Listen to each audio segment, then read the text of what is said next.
Hello, everybody. My name is Amy Haynes, and I am one of your hosts for today, and it is just now 3 o'clock. So I'm going to share my screen, and we will get started.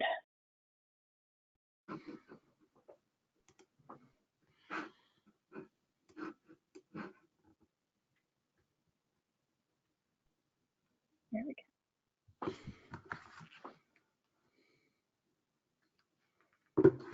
Okay, so welcome, good afternoon, and thank you for joining us today. As I said, my name is Amy Haynes, and I am the Marketing Manager for College Success Products here at Macmillan Learning. Today's webinar is going to show the newly updated features in ACES, which is our self-assessment tool for first-year students. It's used in our Launchpad platform, which also houses ebooks, assignable homework, and other learning resources. I'm joined today by my colleague, Heather Halter Kimball, and she is going to be demoing these new features and going through the steps of prepping your courses for fall. While today's discussion is aimed at those of you already using ACES to help you get ready for fall, it will also provide a valuable overview for anyone here who's not currently using it and is just curious. And at the end, we'll tell you how to set up further training as needed. So before I pass things over to Heather, I have just a couple housekeeping items for using this GoToWebinar platform. So in the upper right of your screen, you should see this attendee control panel. So by default, you are listening to this through your computer speaker system. So if you can hear me, you should be all set. But of course, if you would prefer to be on your phone, you can click the audio panel here and then select phone call, and a new window will pop up with the number that you need to dial. You may also notice that you're muted. This is just an automatic setting to eliminate background noise, but I will easily unmute you when it comes time for Q&A. Speaking of questions, there are a couple ways that you can engage with us while we're together here on this webinar. You can use the raise hand feature, which is just this little button that looks like a hand. It lives on the top left of that control panel. Click it and I will get a notification and I can unmute you if you need to say something or ask a question. You can also just type right into this questions box. It should live on the bottom half of that panel. You type it in, you hit send, I get that as well, and I will either type an answer back to you, or if it's a question that makes sense to hold till the end, I'll let you know and I will do that. So with that, I am going to pass things over to Heather. All right, thanks, Amy. And I just want to check before I move on, are you seeing my screen all right? I've got the slideshow up right now. Perfect. All right. Well, thank you everybody for coming today. Thank you to anyone who might be watching this and a recording at a later date. Chances are, though, if you're here today, you are already using ACES and know what a valuable tool it is for the first year college success course. Because of that, I'm not going to spend too much time on the basics and the functionality of it. If you do want to know more about that and or Launchpad, I'm happy to meet with you at a later date and time. And again, Amy will share those details on how to set that up at the end of this session today. Instead, what I want to focus on are new updates that were made to ACES just about a month ago, which makes it both more user-friendly and more useful for you as an instructor and your institution as a whole. Again, my name is Heather Halter Kimball. I'm the Learning Solutions Specialist for College Success here at Macmillan, which is basically just a fancy way of saying anything and everything related to Launchpad is my area. So anything I can do to help you all get up and running with Launchpad in your classroom, I'm happy to do. I taught at the college level at several schools throughout Central Florida, and actually was an adjunct for the first year course at Full Sail University as well. So working with instructors in this area is near and dear to my heart. So specifically what we'll take a look at today is going to be the new organization and new functionality for ACES, which is available in Launchpad Solo for ACES, Connections First and Second Edition, Connections Essentials, and Step by Step. We're going to check out the new folder that's available for instructors, the brand new dashboard for instructors, and the 4 types of reports that are now available to you in one convenient location. I'm going to exit out of the slides and jump on over into Launchpad now. And what I'd like to actually start off with is a very important note. Now, to avoid issues and to make sure all of these awesome updates show up in your course, we do recommend that you create a new course from scratch. And this is only if you haven't already created a new course since the updates went live on June. I know I see some people on the line who I've met with recently. You guys are good to go. Don't freak out. You don't have to create a new course. But that being said, I do want to walk through how to create a course real quick, just for those of you who aren't familiar with. Once you log into Launchpad, you're going to end up at your dashboard. If you don't end up here after logging in, simply go up to your name in the upper right corner of the screen and go to Switch Create Courses, and it'll take you right to where you see all your courses, including any past classes that you've done. Your first step will be to click on this plus create course. This is just confirming that this is the right product you're using. In this case, I'm demoing from Connection 2nd edition. We'll click next. You do not want to create an existing copy, so go ahead and click next. And from here, just fill out your course information as you see fit.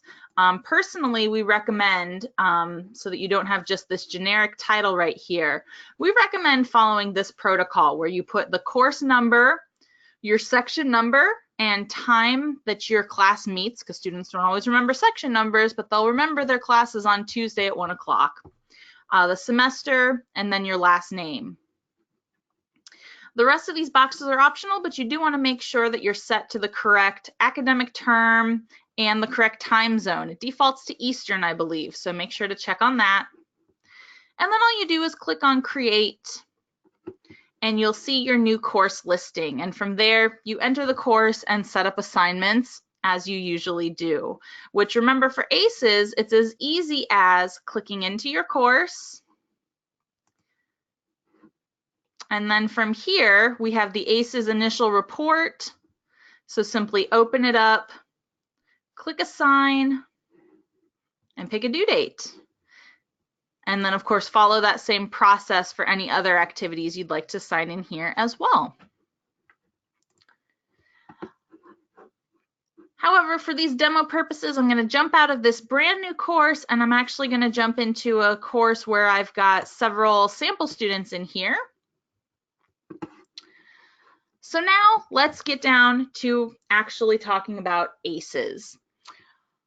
Everything within the inventory itself for the students is going to be exactly the same. It's the same scales, the same questions, it's still norm referenced. However, worth noting that this norm reference has been updated with 2019 scores and now represents over 42,000 college students. So this is a very representative sample that we've got here. Additionally, the one change for students, not to make myself sound like a liar, but we did add 3 new demographic questions as well. So nothing that really affects the inventory itself, just a little bit more data that we're collecting to share with you. Of course, just as before, everything for the student lives under this ACES inventory progress report and activity. And that is one change that you'll notice from the previous version. We had these kind of named all sorts of different things before. Now across every title, it's uniform. The ACES that you would assign at the beginning of the semester is called the progress report. Oh, I'm sorry. I have my due dates mixed up here. I should have switched those around. That's why this didn't look right to me. My apologies, guys. Let me start that over. So when students take ACES, this part's going to look exactly the same to them, although the name is slightly different than what they may be used to seeing. The folder is still going to be called ACES Inventory, but the take at the start of the semester version is going to be called the initial report because it's the first time they're taking it. If students open it up, they're going to see ACES initial report, and they're also presented with a student guide as well. So that's all the same for students.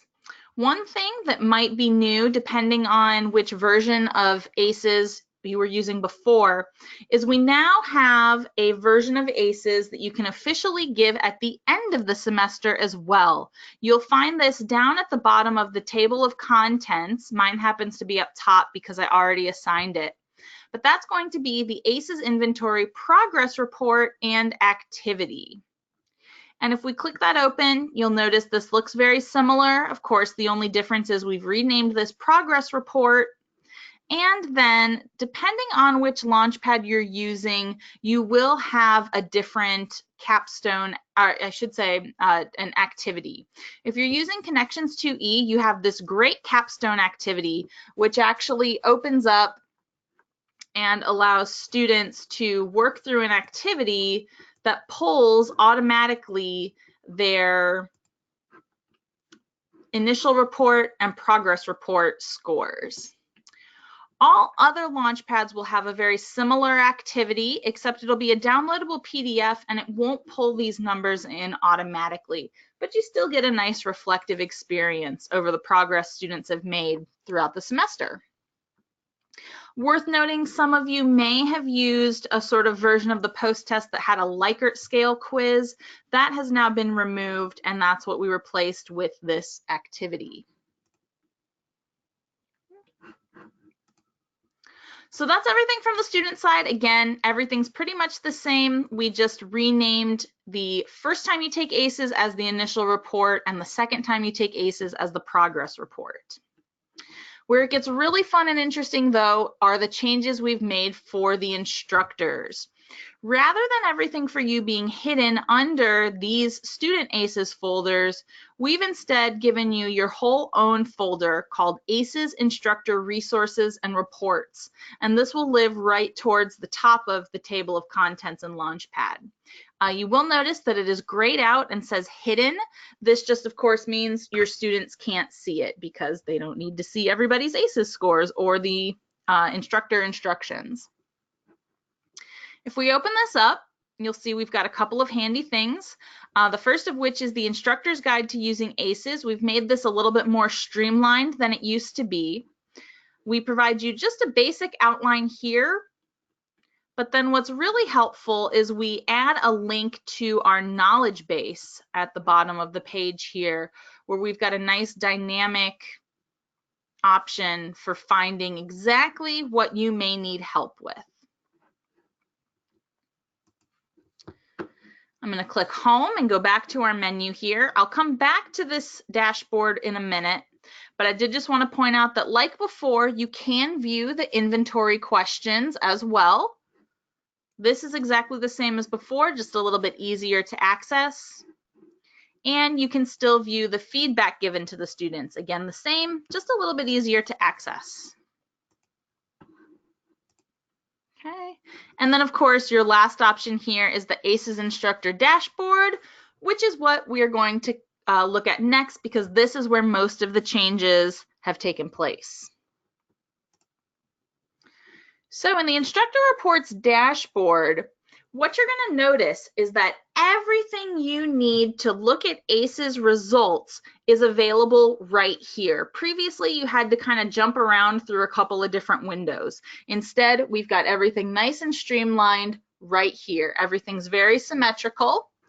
We have 4 types of reports, all in different tabs up top. And then each of these tabs has 3 different ways for you to view those reports. And we're going to break that all down right now. I'm going to start off on the initial tab. This is going to look virtually identical to what you're already used to seeing. We've got the same scales, the same norm reference in the middle. However, worth noting that a couple of little tweaks have been made to make this a little bit more user-friendly. When you click on students, you can actually pick a student from the list whose scores you would like to see. Before, it used to be that you had to actually type a name in, so this is a little bit easier here. So you can view individual students. You can also click on, oops, let me go back to all my students here. If you click on an individual individual skill, you can also easily see which of your students fall into the low ranks, the moderate ranks, and the high ranks. So that's a really handy tool there. Additionally, our printing functionality has been improved as well. When you click on print, we now have this nice information right up at the top that was not there before. Before you would print it out, it would just kind of have generic, the data. It didn't really tell you what it was from. But now we specifically call out which report you're printing, and we tell you the term as well, along with the date that you print it. So helpful information there to help keep things straight if you choose to keep a hard copy. Also worth noting that when students print out their results now, it does automatically print their name at the top, which is something that was missing before. So everything works nice and smoothly with that now. The next thing I want to take a look at is the roster report. Now this was previously available just in another window. You had to kind of close out and then reopen. It got kind of clunky. So the roster report, of course, is where you see all of your students on one particular scale. And it's just nice that we have everything all on one tab here. Now, this is something that is brand new, has not been done before. And this is your institutional report.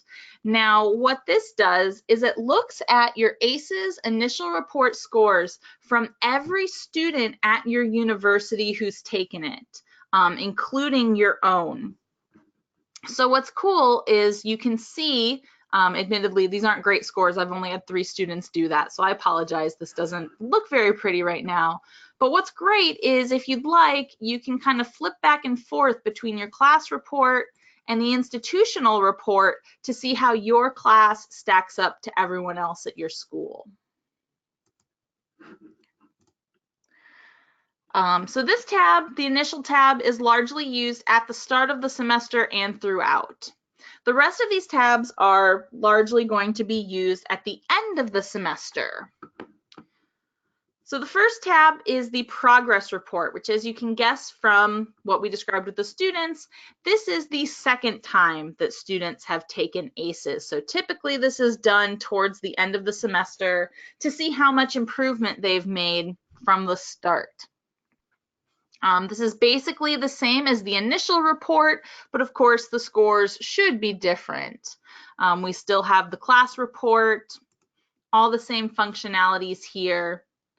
And of course, we still have the roster report and the institutional report as well.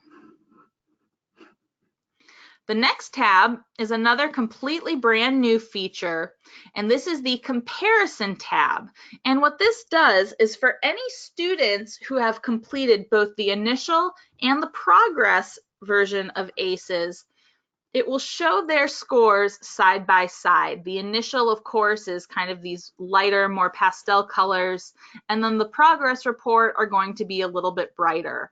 And so you can see how much improvement your class as a whole made over the course of the semester, or of course, as before, you can pick on one particular, or pick out one particular student. We don't want to pick on anyone. That defeats the purpose of the class. The roster report, just like before, allows you to see how everybody did on one particular scale. And of course, we still have the initial report in pastel and the progress report in brighter colors. And of course, institutional as well. So the entire university, how much have they changed over the course of the semester? Worth noting, if I didn't say this before, only students who have taken both the initial and the progress will show up in these scores. If your student, for whatever reason, skipped over taking the progress report, their scores will not show up in here at all. Now, the other new tab we have up here is going to be called the Change tab. And this is actually a bit more precise way of calculating how much change your students have made over the course of the semester. We look at students' raw scores rather than on the normed scales. Anywhere you see in green, of course, means that the student made some improvement. So we've got these areas, they've made a lot of improvement. Areas in red, they actually, their skills went down a little bit in this area. And worth noting, we explained this at some point, but that doesn't mean that they've gotten worse at those things. Sometimes with ACES, students just become a little more self-aware by the end of the semester, so they might be reading those questions a little bit more seriously. Additionally, these can be really good reasons for assigning that reflective activity, because it allows students to reflect on why might have something gone down. Maybe there's an issue from their personal life, maybe something was going on with another course that might have affected their scores when they took ACES again. So there you have it, a more informative, more user-friendly approach to the ACES that you already know and love. To recap, the experience is going to be almost identical for your students, but as the instructor, you now have everything you need in one handy place. The instructor resources and reports. You've got access to all sorts of reports you're used to and some brand new ones, and easier to read data and more data than you even had before. Worth repeating one more time that to ensure the best experience, you will want to create a new course rather than copying over a course from a previous semester. And with that, I'm going to pass it back to Amy and open it up for some Q&A. Great, thanks, Heather. So if you've got a question, I am going to unmute everybody. I'm going to try. So if you've got a question, go ahead and ask it, or if you want to use the question box, feel free to send one. I did have one just came in. Heather, we had a request if you could go over that, creating a new course again, the steps to do that. Maybe you can do that, and we'll see if anybody else has more. Yeah, while you guys are thinking of those, or I can give everyone a second to speak up. Let me exit out of the slide here. So one more time, how do you create a copy of a course? Let's say you're logged into Launchpad. Oh, I'm sorry, is someone going to say something? Create a new course, not a copy. Right? Yes, sorry about that. Yeah. So let's say you're logged into Launchpad, you kind of default to coming into your old course possibly. If you need to get back to your dashboard where we're going to create that new course, you come up to your name and then go to Switch Create Courses, and that will take you back to your dashboard. From here, you're going to see your previous semester courses, but again, we don't want to make a copy of that. We want to create something new. So we're going to come to this Plus Create Course button, confirm that you're in the correct Launchpad, click Next. You do not want to create an existing copy, so select No and go to Next. And then from here, you just fill out your new semester course information. Again, our kind of best practice for this is to include your course number, section number, and time that you meet, semester, and your last name. Make sure that your school, academic term, and time zone are correct, and then go ahead and click Create. And you'll see your new section right up there. Great. Okay, anyone else? If not, we'll wrap this up. Okay.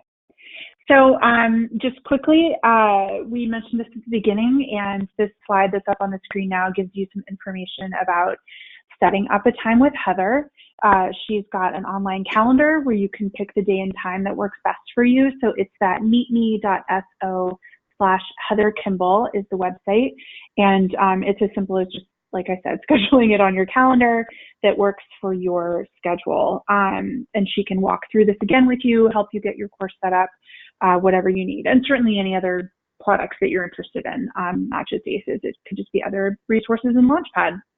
And then this is, I will say that is the most important piece of information on the screen right now, because we want you to be ready for fall. So be sure to take advantage of that if you can. So if you need to, or if you would like to look at the rest of our catalog, macmillanlearning.com/college success should take you there. You can see the rest of our print and digital products. And then for anything else, if you've got other questions, if you don't know who your rep is, if you need something, a book sample, you can feel free to send me an email. My address is there at the bottom, amy.haynes@macmillan.com. I'm happy to point you in the right direction. And then the other website that's up here, launchpadworks.com, will take you to a site where you can learn more about Launchpad, which is our online platform that houses all of our ebooks and homework and other resources. So you will automatically receive a recording of today's session, so keep an eye out for that in your email. And other than that, I will just say thank you for joining. We hope this was helpful. We hope you are enjoying the rest of your summer, and we look forward to connecting with you again soon. Take care.